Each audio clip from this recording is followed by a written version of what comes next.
आलू थोक में सेवा पखवाड़ा के तहत निःशुल्क परामर्श शिविर का हुआ आयोजन। आबकारी मंत्री नितिन अग्रवाल ने की शिरकत। हरदोई में प्रधानमंत्री नरेंद्र मोदी के जन्मदिन के अवसर पर एक सप्ताह तक चलने वाले सेवा पखवाड़ा के अंतर्गत आज हरदोई में निःशुल्क परामर्श शिविर का और स्वास्थ्य मेले का उद्घाटन हरदोई के सदर सांसद और आबकारी मंत्री नितिन अग्रवाल ने किया है। इस दौरान नितिन अग्रवाल ने सभी को संबोधित करते हुए कहा कि सरकार स्वास्थ्य को लेकर काफी गंभीर है। आप भी सुनिए क्या कहा नितिन अग्रवाल ने और कुछ दृश्य। विभाग तथा एक स्टॉल गैर संचारी लोगों का भी लगाया गया है। इसी के साथ साथ बाल विकास एवं पुष्टाहार विभाग द्वारा भी अपना स्टॉल इस अर्बन चिकित्सा इकाई को समर्पित किया गया है। सेवा पखवाड़े का कार्यक्रम चल रहा है पूरे देश प्रदेश में और उसी कार्यक्रम में आज स्वास्थ्य शिविरों का आयोजन किया गया है, जिसमें आज मैं अपने हरदोई के एक अर्बन पीएससी पे स्वास्थ्य शिविर का उद्घाटन मैंने किया है। और लगातार सरकार स्वास्थ्य के क्षेत्र में काम कर रही है, योजनाएं चला रही है, जनता के बीच में स्वास्थ्य की सुविधाओं को पहुंचाने का काम कर रही है। और जैसा कि आपने देखा कि प्रधानमंत्री जी ने भी आह्वान किया कि टीबी मुक्त हमें इस देश को करना है। उस कड़ी में सभी जनप्रतिनिधि भी टीबी के मरीजों को गोद ले रहे हैं, सभी संगठन जो समाजसेवी संगठन है वो गोद ले रहे हैं और विभाग भी अपने स्तर से पूरा प्रयास कर रहा है, कोशिश कर रहा है कि टीबी कैसे हम लोग टीबी मुक्त हों, कैसे उन मरीज़ों का इलाज हो और उसके बाद हम देश में टीबी के मरीज़ों को ज़ीरो कर सकें। तो हम लोग उसी प्रयास में चल रहे हैं। बाकी अन्य जो योजनाएं चल रही हैं स्वास्थ्य विभाग की, उन योजनाओं को जनता के बीच में पहुँचाकर उनको जागरूक कर उन्हें ये बताकर कि कौन कौन सी सुविधाएं आपको मिल रही हैं, कहाँ आपको इलाज मिल सकता है, कौन सी बीमारी का क्या आपको कहाँ पे आप जा सकते हैं, ये सारी योजनाएं जनता के बीच में पहुंचाने का काम स्वास्थ्य विभाग की टीम कर रही है। आज इस स्वास्थ्य शिविर का उद्घाटन हुआ है। स्वास्थ्य विभाग की जो योजनाएं हैं वो हमारे सामने हैं, मुफ्त दवाई देने की हो और भी चीज़ें हों, वो सब हम लोग उसका प्रचार प्रसार कर रहे हैं, जिससे ज़्यादा से ज़्यादा सुविधाएँ जनता के बीच में पहुँच सकें। हरदोई की पुलिस लाइन में चुप्पी तोड़ हल्ला बोल कार्यक्रम का हुआ आयोजन। यौन शोषण की रोकथाम के लिए दी गई जानकारी। हरदोई की पुलिस लाइन स्थित सभागार में इंडिया पेस्टिसाइड्स लिमिटेड द्वारा समर्थित परियोजना चुप्पी तोड़ हल्ला बोल के तहत समाधान अभियान के कार्यक्रम का आयोजन किया गया। समाधान अभियान का उद्देश्य बाल यौन शोषण से रोकथाम और पॉक्सो अधिनियम पर संवेदनशीलता और जागरूकता पैदा करना है। यह बच्चों पर इस तरह के दुर्व्यवहार को रोकने के लिए कारगर है एवं पॉक्सो अधिनियम में वर्णित दंड के प्रावधानों के बारे में लोगों को समझाने और जागरूक करने का कार्य करता है। कार्यक्रम के दौरान प्रोजेक्टर के माध्यम से बताया गया कि समाज के सभी वर्गों को अपनी झिझक को तोड़ने और दूसरों के साथ साथ बच्चों को भी सुरक्षा अपनी जिम्मेदारी के बारे में जागरूक करने की जरूरत है। एक सुरक्षित राष्ट्र के निर्माण के लिए चुप्पी तोड़ हल्ला बोल समय की अनिवार्यता आवश्यकता है। इस कार्यक्रम के दौरान पुलिस अधीक्षक राजेश द्विवेदी ने बताया कि कार्यक्रम में सम्मानित पुलिस कर्मचारी गणों को पॉक्सो अधिनियम व बच्चों की सुरक्षा के संबंध में जागरूक किया गया है। इस अवसर पर अपर पुलिस अधीक्षक पश्चिमी, क्षेत्राधिकारी नगर, क्षेत्राधिकारी बगौली, क्षेत्राधिकारी कार्यालय, क्षेत्राधिकारी प्रशिक्षु व अन्य अधिकारी कर्मचारी मौजूद रहे हैं और इस कार्यक्रम में लोगों को जागरूक करने का काम किया गया है। अभी हम लोगों ने उसी को रिसर्च टॉपिक बनाया है। हम लोगों ने इसमें रिसर्च करी और तब हम लोगों ने ये थोड़ा सा डिवाइस निकाली, सिस्टम निकाला है, एक ऐप भी बनाया है, वो भी हम आपको बताएंगे। काफ़ी उससे हेल्प मिलती है।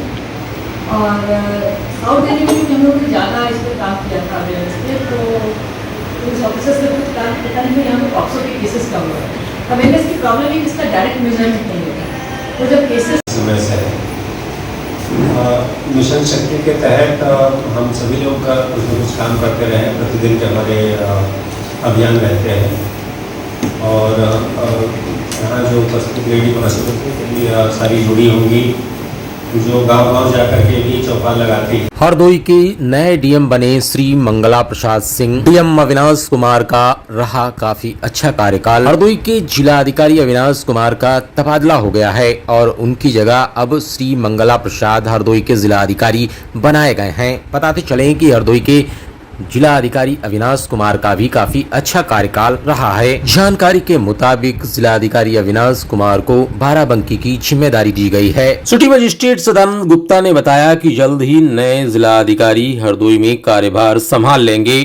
हरदोई के कांग्रेस कार्यालय से जिनपीर चौराहे तक कांग्रेस का जोरदार प्रदर्शन। बेरोजगारी को लेकर किया गया प्रदर्शन। हरदोई के कांग्रेस कार्यालय से हरदोई के जिनपीर चौराहे तक कांग्रेस ने जोरदार प्रदर्शन किया है। बेरोजगारी को लेकर के कांग्रेस नेता और कार्यकर्ताओं ने यह प्रदर्शन किया है। आपको तस्वीरों के साथ छोड़े जाते हैं और आप भी सुनिए क्या कहा कांग्रेस नेताओं ने। नरेंद्र मोदी मुर्दाबाद मुर्दाबाद विरोधी नरेंद्र मोदी मुर्दाबाद मुर्दाबाद ठीक नहीं अधिकार चाहिए रोजगार चाहिए रोजगार चाहिए ठीक नहीं अधिकार चाहिए रोजगार चाहिए रोजगार चाहिए मुर्दाबाद विरोधी नरेंद्र मोदी मुर्दाबाद मुर्दाबाद मुर्दाबाद मुर्दाबाद ठीक नहीं अधिकार चाहिए रोजगार चाहिए रोजगार चाहिए रोजगार दो युवा विरोधी नरेंद्र मोदी मुर्दाबाद रोजगार चाहिए रोजगार चाहिए युवा विरोधी नरेंद्र मोदी मुर्दाबाद मुर्दाबाद युवा विरोधी नरेंद्र मोदी मुर्दाबाद मुर्दाबाद मुर्दाबाद ठीक नहीं अधिकार चाहिए रोजगार चाहिए रोजगार चाहिए ठीक नहीं अधिकार चाहिए मुर्दाबाद मुर्दाबाद ठीक नहीं अधिकार चाहिए रोजगार चाहिए रोजगार चाहिए रोजगार चाहिए युवा विरोधी नरेंद्र मोदी मुर्दाबाद मुर्दाबाद मुर्दाबाद ठीक नहीं अधिकार चाहिए रोजगार। कमर तोड़ महंगाई और बेरोजगारी इस सरकार के नियंत्रण से बाहर है। आज युवा बेरोजगारी से ग्रस्त होकर 45 साल में सबसे ज्यादा बेरोजगारी है। अवसाद ग्रसित होकर आत्महत्या करने पर मजबूर है। नौकरियां मिल नहीं रही, जो पर्चे देते हो पेपर लीक हो जा रहे हैं। पेपर लीक सरकार हो गई है, ना रोजगार है ना परीक्षाओं की वो है। और भर्तियों को लेकर भी आप देख रहे, अग्निवीर में भी धांधली चल रही है, वहाँ भी लोगों के कागज नहीं पूरे हो पा रहे, भर्तियों में भी भेदभाव हो रहा है। तो चारों तरफ से आज बेरोजगार MA BA BTech MTech करने के बाद पकौड़े तलने पर मजबूर है। महंगा सरसों तेल और महंगा आटा होने के बाद भी बेचारा पकौड़े और पकौड़ियाँ तलने को विवश है। तो यहाँ बेरोजगारी दिवस के रूप में यूथ कांग्रेस, हमारे तमाम साथी, शहर अध्यक्ष, नगर अध्यक्ष, यूथ कांग्रेस, सारे लोग यहाँ खड़े हैं। ये सब लोग राष्ट्रीय बेरोजगारी दिवस के रूप में मना रहे हैं। यूथ कांग्रेस हमारे जो अध्यक्ष हैं, हमारे शहर अध्यक्ष, मैं यूथ कांग्रेस अध्यक्ष से कहूँगा कि 2 शब्द जरूर आप उनका भी जरूर ले लें।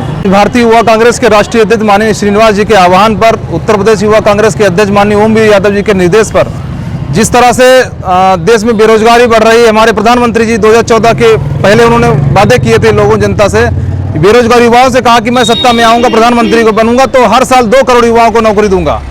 आज उनका रोजगार देने का वादा तो बहुत दूर की बात है, लोगों को रोजगार उन्होंने छीन लिया।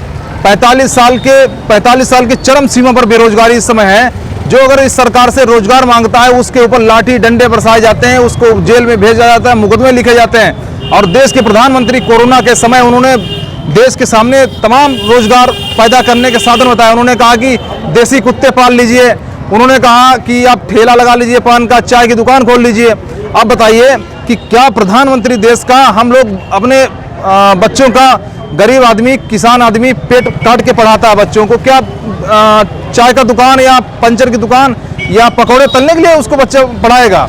देश का प्रधानमंत्री खुद कहता है। आप अग्निवीर में आप देख रहे हैं 4 साल के लिए उन्होंने किया है। अब जब अमित शाह का लड़का फिर BCCI का सेक्रेटरी 6 साल के लिए क्यों बन सकता है? उसको क्यों 6 साल के लिए रखा गया?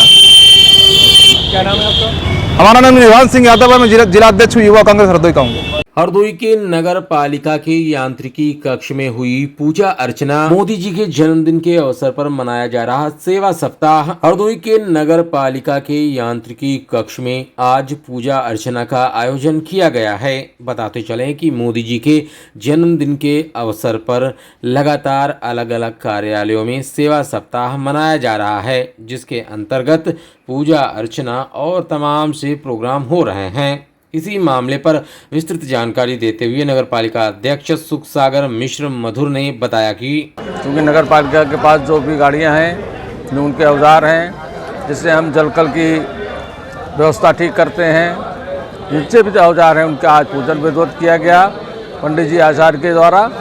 और इसमें आज के दिन ही जो हमारे लोग साथी लोग हैं, सभासदगण लोग हैं, हमारे शासी अधिकारी रविशंकर शुक्ला जी हैं, अकाउंटेंट बालेश्वर मिश्रा जी हैं, सभी हमारे कर्मचारी रहे और सभी सभासद हमारे रहे, सभी सम्मानित सभासद। और उसके बाद भोजन का कार्यक्रम यहाँ पर किया जाएगा।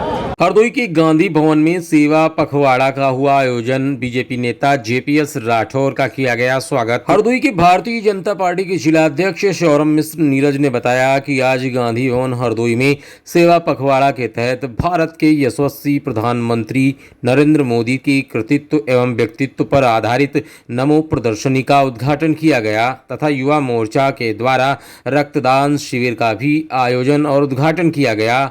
इस अवसर पर तमाम पार्टी के नेता और लखनऊ से आए पार्टी नेता जेपीएस राठौर का जोरदार स्वागत किया गया है। आपको तस्वीरों के साथ छोड़े जाते हैं।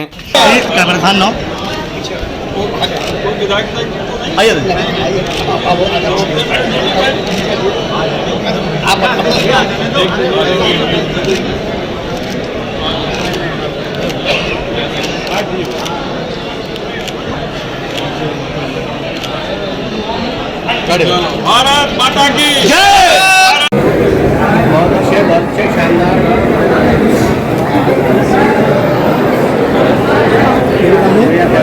थोड़ा मोबाइल पीछे करो।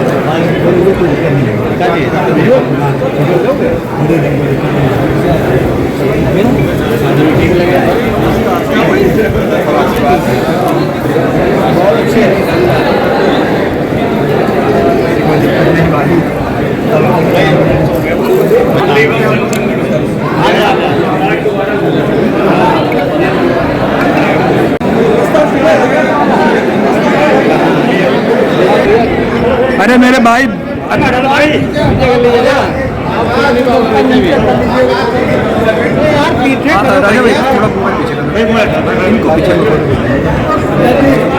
मेरे भैया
अगले जन्म मोहे गैया न कीजो, अगले जन्म मोहे चीता कीजो, ये कहा है अखिलेश यादव ने। ऐसा है कि अब मुझे इस बारे में ज़्यादा कुछ नहीं कहना है। उनको जो अपना करना है और जिसके कारण उनको जो मिल रहा है समाजवादी पार्टी की रोज़ रोज़ जो दुर्दशा है उसके लिए वो स्वयं जिम्मेदार हैं।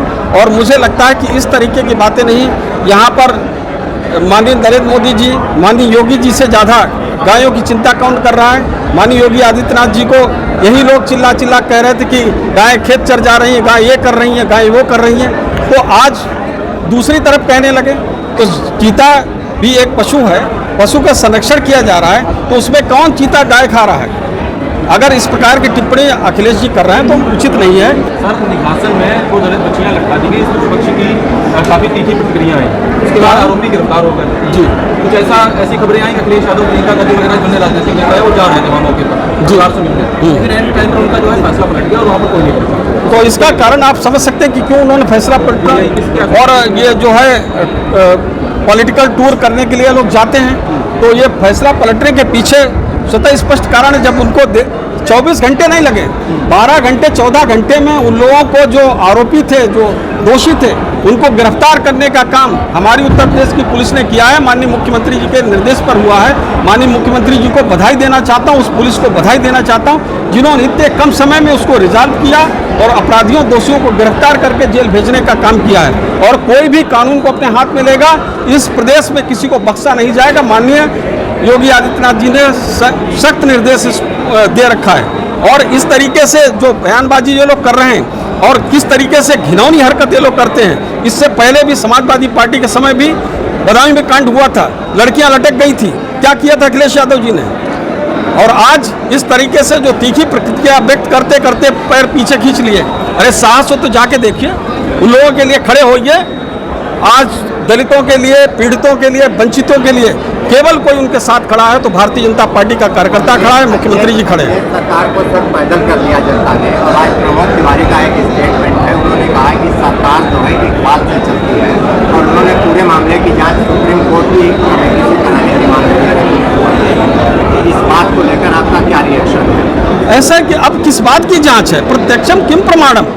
जब वहाँ पर सभी अपराधी दोषी पकड़े जा चुके हैं, गिरफ्तार होकर जेल उनको भेजा जा चुका है, अब कौन सी जांच वो करवाना चाहते हैं मुझे तो समझ में नहीं आता। कहाँ से कानून पढ़ा है?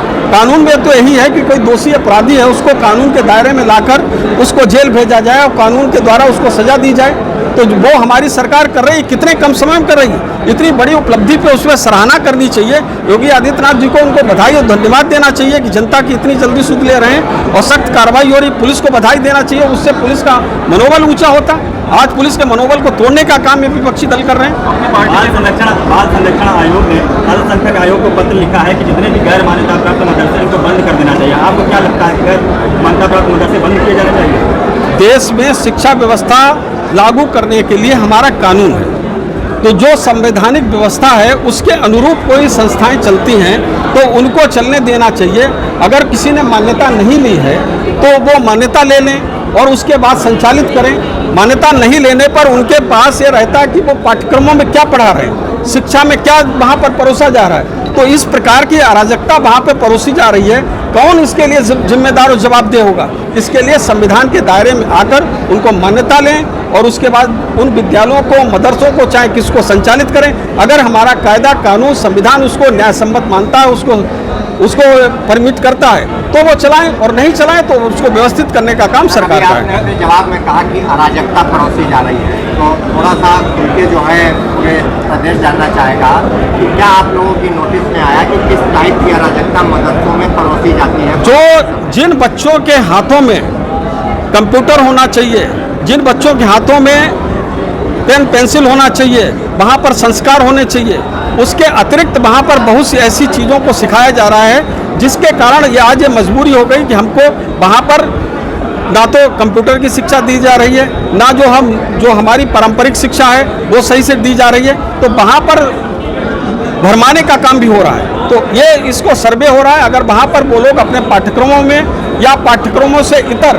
कोई ऐसी गतिविधि का संचालन कर रहे हैं तो हमारी सरकार निश्चित रूप से उसका संज्ञान ले। क्या है ऐसी गतिविधियाँ जो बता रहे हैं, आपको लगता है कि गतिविधियाँ गलत चल रही है, तो क्या सूचना सरकार के पास? अगर किसी ने मान्यता नहीं ली है तो आप स्वयं समझ लीजिए। अराजकता, आपने अराजक शब्द का प्रयोग किया और गतिविधियाँ गलत बताएंगे, जानना चाहते हैं किस टाइप की गतिविधियाँ वहाँ संचालित? मैं कह रहा हूँ कि अगर वहाँ पर उन लोगों ने मान्यता नहीं ली है तो इसका मतलब समझ लीजिए मान्यता ना लेने के पीछे ही उनका कारण कुछ दूसरा है। वहाँ पर फिर क्या परोसा जा रहा है, क्यों मान्यता नहीं ले रहे हैं? और जब हम सर्वे कर रहे हैं तो उसका विरोध क्यों कर रहे हैं? हम सर्वे कर रहे हैं, जान रहे हैं कि भाई आप क्या पढ़ा रहे हैं। अगर मैं कह रहा हूँ कि पाठ्यक्रम नहीं पढ़ा रहे हैं तो अराजकता ही पढ़ा रहे होंगे। क्या जो मान्यता नहीं लेगा उसकी मान्यता उसको मान्यता लेने के लिए विवश किया जाएगा और अगर नहीं लेगा तो निश्चित रूप से संविधान के दायरे में कानूनी कार्रवाई की जाएगी, उन संस्थाओं को बंद किया जाएगा। जो सरकारी जमीन पे बने हैं मदरसे, उनको लेकर आप सरकार क्या कदम उठाएगी, क्या एक्शन लेगी? सरकारी जमीन पे जो मदरसे बने हैं वो भी सरकारी नियम कानून के हिसाब से चलना चाहिए। एक बार अवैध रूप से नहीं, वो उनके नियम कानून के हिसाब से चलना चाहिए। जो हमारा पाठ्यक्रम है उसके हिसाब से चलना चाहिए। वो मान्यता ले लें, चलाएं और सरकार द्वारा जो सहूलियतें दी जा रही हैं उन सहूलियतों का भी लाभ उठाएं। वहाँ बिल्डिंग के लिए, इंफ्रास्ट्रक्चर के लिए सरकार पैसा देती है, सरकार वेतन के लिए पैसा देती है, तो उन सहूलियतों के लिए, सहयोग के लिए सरकारी जिस तरीके से योजनाएं हैं, सरकारी योजनाओं को भी उनका लाभ मिलेगा, उसको लाभ को भी उठाएं। पॉलिटिकल स्टेटमेंट आपका ज्यादा लग रहा है। अराजकता वाली बात जो है जैसे पब्लिक को समझ में आनी चाहिए कि किस टाइप की सरकार। ये बताइए, मैं ये कहना चाहता हूँ, आप क्यों इसको पॉलिटिकल स्टेटमेंट समझ रहे हैं? मैं कहना चाहता हूँ कि जो जानना चाहते कि किस ये पब्लिक नहीं, ये आप जानना चाह रहे हैं, मैं बता रहा हूँ। मैं पूरी तरीके से मैं ये कह रहा हूँ कि जो संस्था अगर मान्यता प्राप्त किए बगैर, सबको मालूम है कि मान्यता लेनी चाहिए विद्यालय को चलाने के लिए, अगर मान्यता प्राप्त नहीं कर रहा है तो वो अराजकता ही है। कोई नियम के विरुद्ध कोई काम करे तो अराजकता नहीं है क्या? ये अराजकता ही है। इसको ये अराजकता आज शिष्टाचार में बदल गई है। अराजकता लगता ही नहीं कि अराजकता है। अगर नियम कानून के हिसाब से नहीं चल रहा है वो अराजकता है। कोई ऐसी गतिविधियां आपको नहीं लगती है कि जो देश विरोधी है, ऐसी गतिविधियां नहीं कर रहे हैं? मतलब वो तो उसका परीक्षण हो रहा है। अगर देश विरोधी गतिविधि कोई चल रही होगी उसका संज्ञान लिया जाएगा निश्चित रूप से। ये इन्होंने बैंक का 1.25 करोड़ रुपए जो है पब्लिक का बाकी, आपने कहा था कि अब मेरी जानकारी में आ गया, मैंने कान से सुन लिया है। ठीक। और आते ही जो है दोबारा जो है सबका पैसा मिल जाएगा। लोगों की बड़ी आर्थिक स्थिति खराब है, जो वहाँ के कर्मचारी हैं। पुरानी सरकार पर भी आपने जो डाल दिया था कि उन्होंने सब बर्बाद कर दिया, सब साल भर हो गया आपको।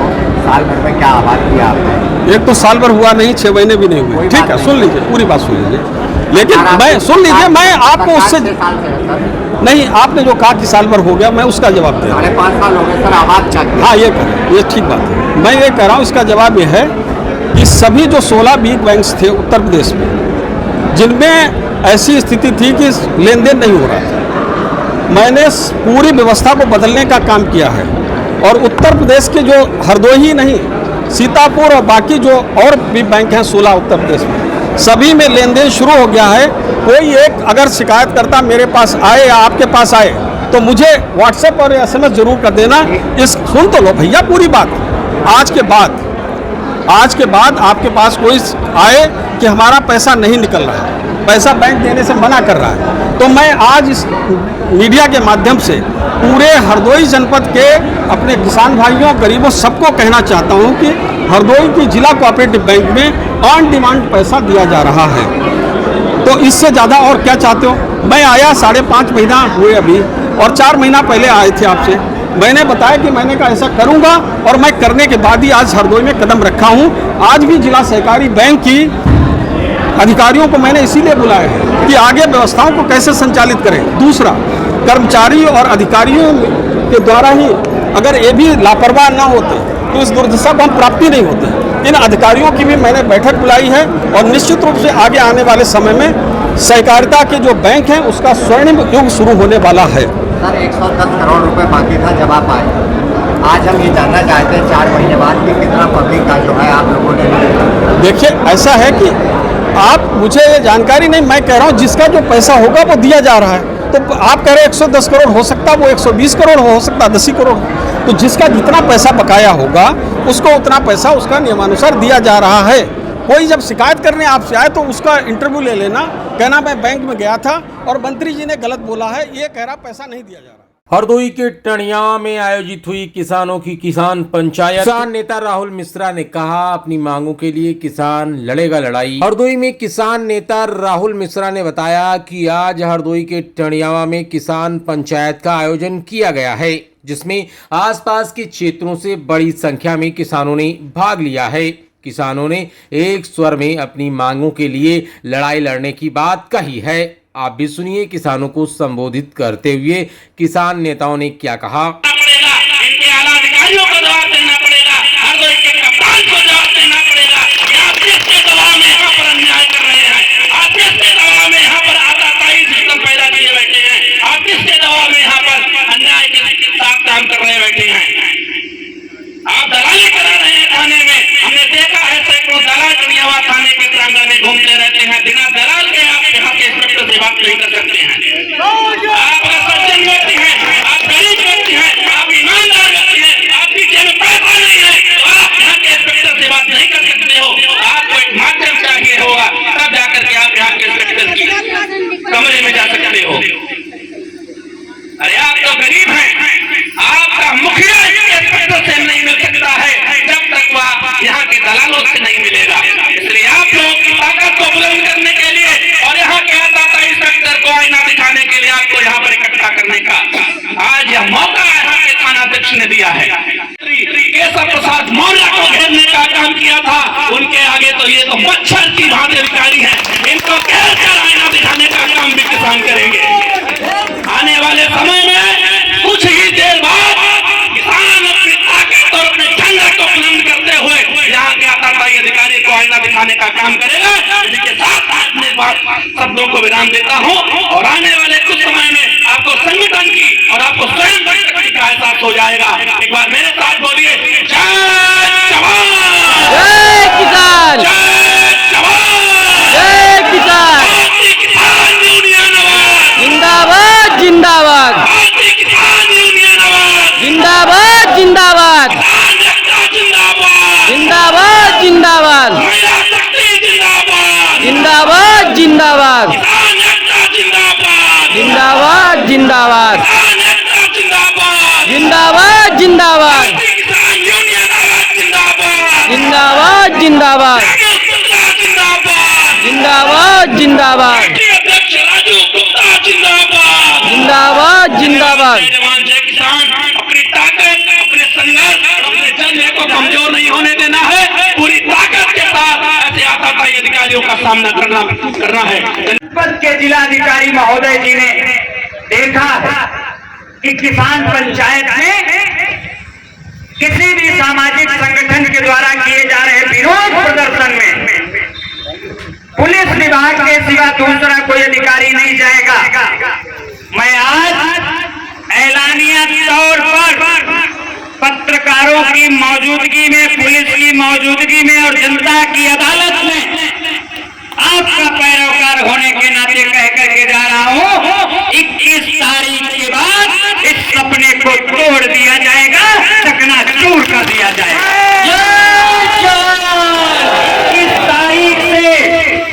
21 तारीख से इसी जनपद हरदोई की सीमा चतनगंज पुल गोमती नदी के किनारे सड़क से दूर कोई चक्का जाम नहीं, कोई रोड जाम नहीं, कोई लाइन ऑर्डर से खिलवाड़ नहीं, संवैधानिक तरीके से भारत के कानून को अपनाते हुए, भारत के संविधान का पालन करते हुए संवैधानिक तरीके से 21 तारीख से धरना प्रदर्शन शुरू किया जाएगा, जिसमें जिले के उप जिला मजिस्ट्रेट नहीं, जिले के जिन जिन विभागों से समस्या है सबको वहां पर बुलाकर इकट्ठा किया जाएगा।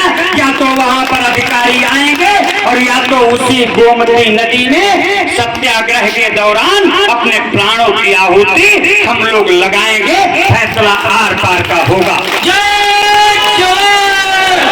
हरदोई की जिला पंचायत अध्यक्ष ने स्वास्थ्य मेले का किया हरियाणा में उद्घाटन। प्रेमावती बोली, आम जन तक पहुंच रही कल्याणकारी योजनाएं। प्रधानमंत्री नरेंद्र मोदी के जन्म दिवस के अवसर पर भारतीय जनता पार्टी के द्वारा प्रारंभ 15 दिवसीय सेवा पखवाड़े के दूसरे दिन आज अध्यक्ष जिला पंचायत हरदोई प्रेमावती वर्मा ने सामुदायिक स्वास्थ्य केंद्र हरियाणा हरदोई में क्षेत्रवासियों को निःशुल्क स्वास्थ्य सेवाएं उपलब्ध कराने के उद्देश्य से आयोजित स्वास्थ्य मेले का शुभारंभ किया है। इस अवसर पर अध्यक्ष प्रेमावती ने कहा कि आजादी की 75वीं वर्षगांठ अमृत महोत्सव के अंतर्गत भाजपा सरकार द्वारा प्रधानमंत्री नरेंद्र मोदी एवं मुख्यमंत्री योगी आदित्यनाथ के नेतृत्व में देश व प्रदेशवासियों को मूलभूत सेवाएं, सुविधाएं, स्वास्थ्य सेवाएं उपलब्ध कराने हेतु विकास खंडवार स्वास्थ्य मेलों का आयोजन किया जा रहा है। इसी क्रम में उनके द्वारा क्षेत्रवासियों को आयुष्मान भारत मिशन, इंद्रधनुष, जन आरोग्य योजना एवं स्वास्थ्य बीमा आदि कल्याण योजनाओं से जोड़ा जा रहा है। स्वास्थ्य कर्मियों से कहा कि भाजपा सरकार द्वारा संचालित स्वास्थ्य विभाग की समस्त जन कल्याणकारी योजनाओं को जन जन तक पहुंचाने में सहयोग करें। बताते चलें कि इस दौरान स्वास्थ्य मेले में प्रमुख रूप से सामुदायिक स्वास्थ्य केंद्र अधीक्षक डॉक्टर राजीव रंजन, जिला पंचायत सदस्य सुरजीत कुमार, स्वास्थ्य केंद्र के कर्मचारी, आशा बहनें और क्षेत्रवासी उपस्थित रहे। बरौनिया निवासी पीड़िता ने पुत्र को गलत तरीके से फंसाए जाने की एसपी से की शिकायत, लगाया गांव के लोगों पर गलत तरीके से फंसाने का आरोप। हरदोई के बरौनिया निवासी पीड़ित राम रति ने एसपी को दिए गए प्रार्थना पत्र में बताया कि गांव के एक विवाद में और उसके बाद फांसी लगाकर आत्महत्या करने के मामले में गाँव के लोग उसके बेटे शैलेश कुमार, जो कि गाँव का प्रधान है, उसे फंसाना चाहते हैं। साथ ही 2 अन्य निर्दोष फंसाए जा रहे हैं। गांव के ही दबंग पूसेलाल का परिवार स्वयं को बचाने के लिए द्वेष भावना के चलते धारा 306 के अंतर्गत शाहबाद थाने में मुकदमा दर्ज करवा चुका है। पीड़ित ने बताया कि उसके पुत्र समेत अन्य 2 लोग गलत तरीके से निर्दोष फंसाए जा रहे हैं। प्रार्थना पत्र के माध्यम से पुलिस अधीक्षक से सही तरीके से जांच कराए जाने की फरियाद फरियादी ने की है। आप भी सुनिए क्या कहना है फरियादी पक्ष का। एसपी साहब के यहाँ हम आए न्याय के लिए। हमारा भतीजा है ग्राम बरौनिया प्रधान होने के नाते उसके समाज में प्रतिष्ठा है। ग्राम बरौनिया के पूसे लाल ने उनके घर में उनके लड़के से मारपीट झगड़ा हो रहा, दारू पी के लड़का है मारपीट झगड़ा कर रहा था। तो पूसे लाल ने फोन किया भतीजे को, भैया आके हमारे इसमें घर में हमारे इसको लड़के को समझा दे। हुआ कर मेरा भतीजा वहाँ गया और जाने के बाद में उसने समझाया तो मैंने नहीं वहाँ डाटा फटकारा। तो वो दौड़ा लौंडा उसके उनके ऊपर लड़का जो है जो दुर्गेश कुमार वो उनके ऊपर झपट झपट पड़ने उसने गिराव कर गया। और वो फिर कहने ठीक है तुम आपस में अपना लड़ो करो हमसे कोई नहीं। वो वहाँ चले आए। रात में फिर झगड़ा हुआ पूसे लाल का भाई रतनपाल और एक लड़का और इनका सबका आपस में फिर मारपीट हुई। मारपीट होने के बाद में भी फिर सोता रहा वहाँ घर में ही। उसके बाद में सुबह उठा फिर उसने दारू पी और दारू पी करके वो जो है कहने लगा तुम लोगों ने हमें रात में मारा पीटा है और प्रधान बुलवा के हमें मरवाया है, मैं अब जीना नहीं चाहता हूँ किसी भी कीमत पर। पूसे लाल ने कहा जाओ साले जहाँ मरना चाहो वहाँ मरो जा करके, हमारे घर मत मुँह दिखाने आना। अब वो इतना कहने के बाद में पूसे लाल अपने चले गए गाँव में अपने दूसरे घर में चाय वाय पीने के लिए। उसने अपनी बोतल में पानी लिया और लैट्रिन बहाने निकला और निकल करके गांव के बाहर लगभग 500 मीटर दूरी पर आम के पेड़ में लटक गया। और पूसे लाल को गांव वाले लोगों ने समझाया, कहा कि ऐसा है तुम जो है इसको फंसाओ साले को, प्रधान को फंसाओगे तुमको पैसे मिलेंगे, अगर नहीं फंसाओगे नहीं मिलेंगे, लड़का तुम्हारा लटकी रहा है। वो लालच में अब पूसे लाल जो है आगे पीछे दौड़ रहा है, लोगों से सिफारिश लगवा रहा है कि हमसे सुलह समझौता करो नहीं तो फायर करो। और इन लोगों ने कह के उसको 306 में फायर मामला ये है। हरदोई में अखिल भारतीय पूर्व सैनिक सेवा परिषद के अध्यक्ष बने राहुल सिंह फौजी बोले करेंगे हर सैनिक और उसके परिवार की मदद। हरदोई में 18/9/2022 को जिला सैनिक कल्याण एवं पुनर्वास कार्यालय हरदोई में अखिल भारतीय पूर्व सैनिक सेवा परिषद की जिला कार्यकारिणी का गठन हुआ, जिसमें मुख्य अतिथि के रूप में कर्नल SB सिंह प्रदेश महासचिव तथा विशिष्ट अतिथियों ने शिरकत की है, जिसमें कर्नल कौशल वरिष्ठ उपाध्यक्ष अवध प्रांत श्री संजय सिंह चौहान, संगठन महासचिव अवध प्रांत श्री राजेश सिंह सेंगर, कार्यकारिणी सदस्य और साथ ही विशिष्ट अतिथि के रूप में संजीव खरे जिला कार्यवाहक हरदोई और साथ ही अन्य लोग उपस्थित रहे हैं, जिसमें पूर्व सैनिक राहुल सिंह को जिला अध्यक्ष घोषित किया गया है। जिला अध्यक्ष के रूप में नायक दिनेश कुमार मिश्रा ने यह घोषणा की कि कैप्टन शिववीर सिंह, सूबेदार जितेंद्र सिंह चौहान, हवलदार अखिल मिश्रा, वरिष्ठ संरक्षक कैप्टन राजेंद्र सिंह सोमवंशी, संगठन मंत्री के रूप में हवलदार पुष्पेंद्र बहादुर सिंह, कोषाध्यक्ष सूबेदार गया प्रसाद तथा नगर अध्यक्ष के रूप में हवलदार अनूप सिंह तथा महासचिव के रूप में हवलदार देवेंद्र सिंह के नाम की घोषणा की गई है। इस मौके पर जिला सैनिक कल्याण अधिकारी कर्नल ओम प्रकाश सिंह सेवानिवृत्त तथा तमाम पूर्व सैनिक उपस्थित रहे हैं। पूरे मामले पर जानकारी देते हुए नए अध्यक्ष बने राहुल सिंह फौजी ने क्या कहा, आप भी सुनिए। आज हरदोई में अखिल भारतीय पूर्व सैनिक सेवा परिषद की जिला इकाई का गठन किया गया है, जिसमें लखनऊ से colonel SB Singh ji, colonel कौशल जी, संजय सिंह जी, राजेश जी, सभी लोगों ने तथा हरदोई के भूतपूर्व सैनिक संगठन के सभी पदाधिकारियों ने मिलकर, सभी भूतपूर्व सैनिकों ने मिलकर मुझे पूर्ण बहुमत के साथ में जिलाध्यक्ष घोषित किया है। मैं राहुल सिंह इस पद की गरिमा बनाए रखते हुए सभी भूतपूर्व सैनिकों के परिवार की समस्याएं तथा उनकी हर समय मदद के लिए तत्पर रहूँगा। जय हिंद, जय भारत।